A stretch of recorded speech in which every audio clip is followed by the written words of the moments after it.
And to all those people that have chosen to disrespect player, in this case me. The chant dragged on for 22 seconds. Wimbledon fans weaponized Holger Rune's name to disguise their boos. Novak Djokovic had 24 Grand Slams and 7 tournament titles. The polite tennis establishment tried to pass it off as a misunderstanding. He refused the disguise entirely. The crowd chanted Rune's name for 3 straight sets. Broadcasters claimed centre court was just supporting the young Danish underdog. Djokovic heard the tone shift and turned the scoreboard into a weapon. We saw them protecting the brand. The noise echoed around the roof and everyone in the broadcast booth pretended it was innocent. We heard the sound stretch out. We know what a drawn-out vowel sounds like when it leaves the upper bowl and crashes onto the grass. The tone carried an edge that had nothing to do with Danish tennis. It carried 15 years of history. Novak did not shrink. He won the match. He packed his bags. He walked to the microphone and delivered the receipt. He separated the room into the respectful fans and the ones hiding behind a loophole. Then he stretched out the words "good night" until the sarcasm filled every corner of the stadium. Have a good night.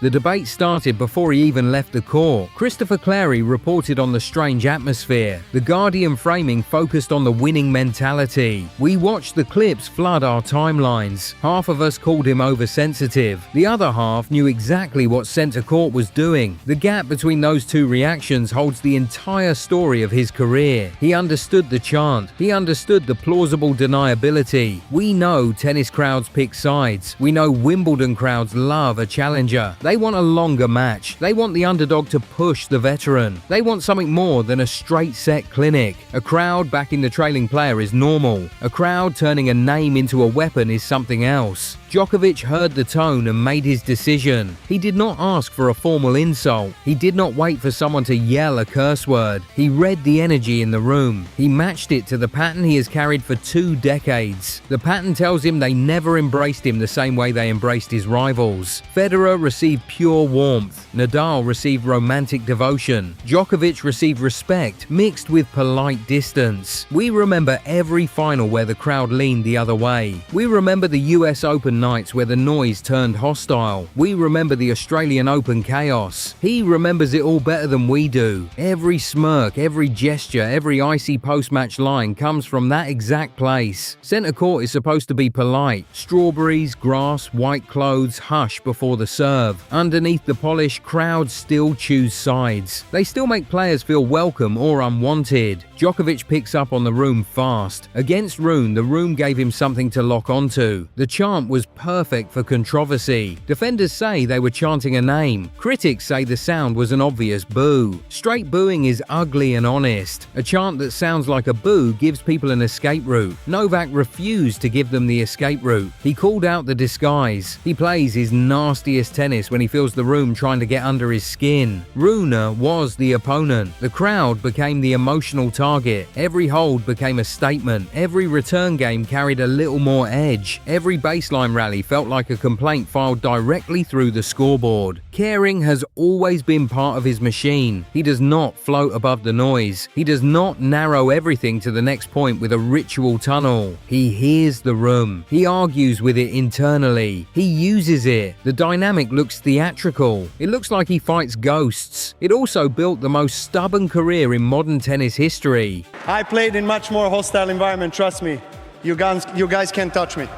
The "you guys can't touch me" line landed exactly as intended. The crowd tried to reduce him. They tried to make him feel unwanted. He left the match reminding them of his position. They can stretch the sound all they want. He remains in the middle of their favorite court holding the win. One crowd chant made him go into full war mode. We see pride mixed with memory. He remembers being the third man. He remembers the 2-man romance. He remembers crowds cheering his double faults. He remembers being painted as the spoiler. A Wimbledon crowd giving him a chant that sounds like booing is not a fresh incident. It is the newest version of an old argument. The chant acted as a competitive trigger. He feels the disrespect, stores it, and makes the next service game colder. We can see when he decides the match has a second opponent. Rune had to manage his own level while Djokovic turned centre court into a personal grudge match. Rune was caught in the middle of a storm he did not start. The name was his. The drama belonged to someone else. Playing Djokovic at Wimbledon is hard enough. Trying to solve the return while Novak emotionally feeds off your crowd support is a nightmare. You need crowd noise to survive. When Djokovic converts that same noise into fuel, the support becomes a trap. It activates Novak. The chant started as the match soundtrack. Djokovic turned it into the plot. He did not let it slide after the win. He rejected the safe answer. He separated the respectful fans from the hidden booers. He delivered the message that has followed him for years. Emotionally, the crowd touched him. That is why he answered. That is why he made sure the message was heard. Saying, "You can't touch me," is defiance. I played in much more hostile environment, trust me.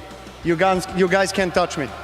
He felt the noise. He heard the attempt. They still did not get what they wanted. The contradiction makes him fascinating. He is bothered by the crowd and above them at the same time. A player who cared too much might collapse. A player who cared too little might lack the edge. Djokovic sits in the middle. The disrespect gets in. It becomes heat instead of poison. He burns with it. Wimbledon crowds respect his tennis. They know the greatness. They applaud the points. The affection question remains unanswered. Does the room love him, or do they tolerate his winning? He decided he had his answer. The perception became the reality. If a player believes the stadium is against him, the match changes. He does not need a signed confession from the crowd. He heard what he heard. He moved into a cold place where every point carried extra weight. He refused to let them keep the polite cover. He said the quiet part out loud. He took the chant and stripped it down. If you were chanting for Rune, his response felt unfair. If you were stretching it to boo, he caught you. The moment split people fast. We watched the arguments form instantly. Tennis crowds can be sly. They cough between serves. They cheer double faults. They gasp early. They clap errors. They pretend it is all atmosphere. Using an opponent's name to make the favorite feel unwanted is a known tactic. His red was not a crazy theory. Letting it go is not how he built this monster. His competitive identity relies on remembering the slight. He names the slight. He beats the slight. He makes everyone uncomfortable by refusing to pretend it never happened. He does not give people clean champion behavior. He gives them the raw version. He stayed in the match, took care of Rune, and aimed the message. He spoke after the scoreboard was safe. A losing player complaining about a crowd sounds like an excuse. A winning player calling out a crowd sounds like a punishment. We listened because the result gave him the platform. He did not ask for sympathy. He took the result and used the microphone to expand it. He told the most polished court in tennis that he knew exactly what they did. He refused the etiquette version. He chose the confrontation version. It never lands softly, but it always lands. He still expects fairness from rooms that never gave him comfort. He does not ask for worship. He asks not to be disrespected while doing his job. Being the record holder and still feeling the room waiting hardens a competitor. With Djokovic, it hardened into a weapon. The crowd can cheer Rune. If he believes they are masking a boo, the line is crossed. He will not smile through it for the sake of Wimbledon comfort. He answers. The match was a repeated chant, a debatable sound, and a champion choosing the harsher interpretation. He won anyway. The crowd creates pressure. He turns it into oxygen. They lean away. He makes the match personal. He returns with a dead-eyed calm that traps the opponent. Rune was across the net. Djokovic was playing Wimbledon. The message was for every voice hiding behind the stretched out chant. If the room respects him, he stays cold. If the room pokes him, he becomes something else. The Wimbledon night against Rune served as a reminder. You can cheer against him. If he hears disrespect inside it, you give him a reason to ruin your night.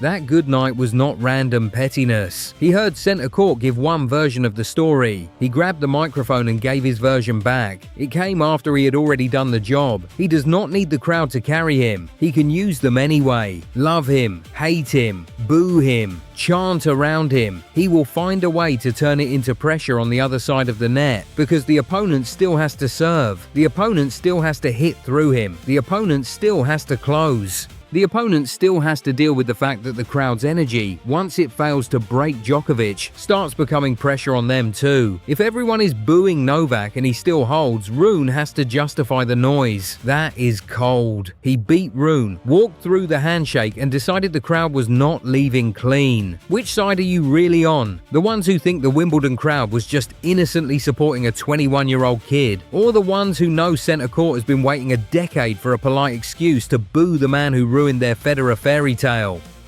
Djokovic walks out at the US Open next month against whoever the draw hands him. The media still hasn't dropped the crowd antagonism storyline. He holds 24 major titles. Wonder how long it takes for the next stadium to try their luck. We have to acknowledge the hard evidence documented in the file Tennis 2.docx regarding this match. His unforced error count plummeted in the third set. His first serve percentage skyrocketed when the crowd noise peaked. He was not merely surviving the hostile atmosphere, he was actively feeding off it to recalibrate his baseline ground strokes. Every time the audience stretched out the Danish player's name, Djokovic added extra topspin to his forehand. It was a clinical execution of emotional energy converted into kinetic output. He remains inevitable.